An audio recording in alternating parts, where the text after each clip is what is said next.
Magandang araw sa lahat. Samahan niyo kami para isang makabuluhang talakayan. Magaling ka bang sumagot? Tara! Sukatin natin ang iyong kakayahan.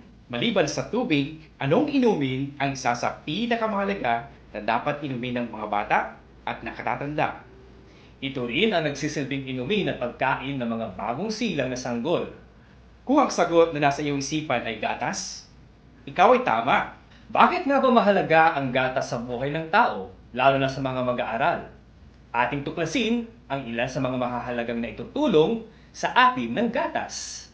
Una, pampalakas ng buto. Humihila ang buto natin dahil sa maling posture at kakulangan sa mastansyang pagkain.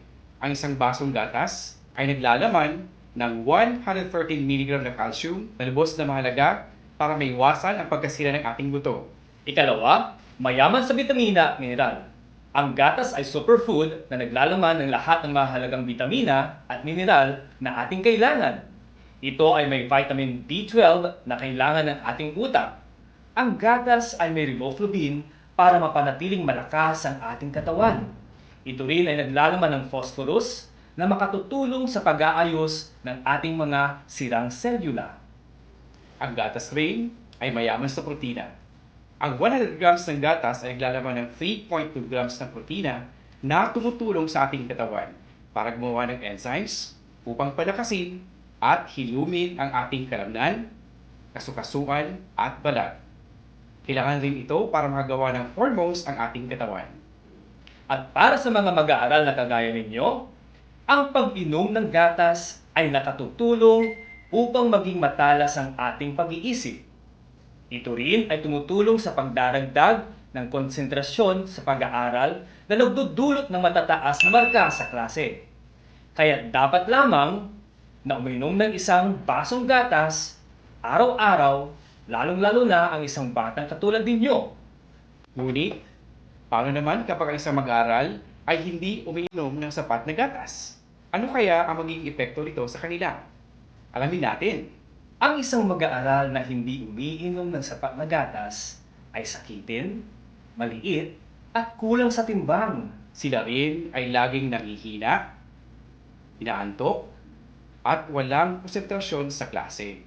Ilan lamang ito sa mga masasamang epekto ng kakulangan ng gatas sa mga mag-aaral. Pero, worry no more! Narito na ang Project BBMIG. Bawat bata malakas sa inuming gatas. Halina't ating alamin ang mga detalye sa napakagandang proyektong ito.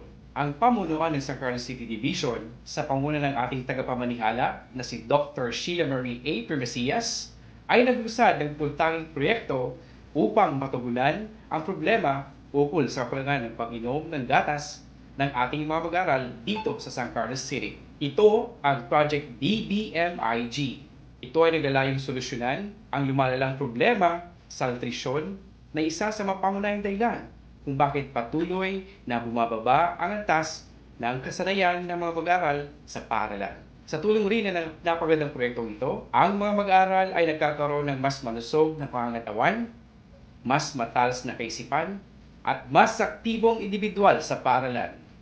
Ang Project BBMIG ay nakatuon sa mga mag-aaral ng kindergarten at grade 1 na wasted at severely wasted at titiyaking sila ay makakakuha ng gatas sa tiyak na oras. Upang matagumpay na maisagawa ang proyekto, inaanyayahan ang kooperasyon ng mga magulang at mga opisyal ng School Parent Teacher Association or SPTA. Ang mga paaralan ay inaanyayahan din na makipagtulungan at humingi ng suporta sa mga stakeholders o gamitin ang 35 bahagdang kita ng school canteen upang lubos na maisakatuparan ang proyektong ito. Ang pagbabahagi ng gatas sa mga benepisyaryong mag-aaral ay gagawin sa magagamit na pasilyo at titiyaking ang lahat ng mag-aaral ay prioridad na mabibigyan ng gatas at iinumin ito sa oras ng kanilang milk break. Truly, Sheila amazing talaga ang San Carlos City Division dahil sa proyektong ito. Tulay nga na sa tulong ng proyektong ito, magiging mas malusog at mas aktibo ang batang San Carlenyo. Naway maging kaisa tayong lahat para sa matagumpay na implementasyon ng Project BBMIG. Ang pag-inom ng gatas, sandalan ng lakas, para sa munlad na bukas. Kaya halina't suportahan ang proyektong Bawat Bata Malakas sa Inuming Gatas.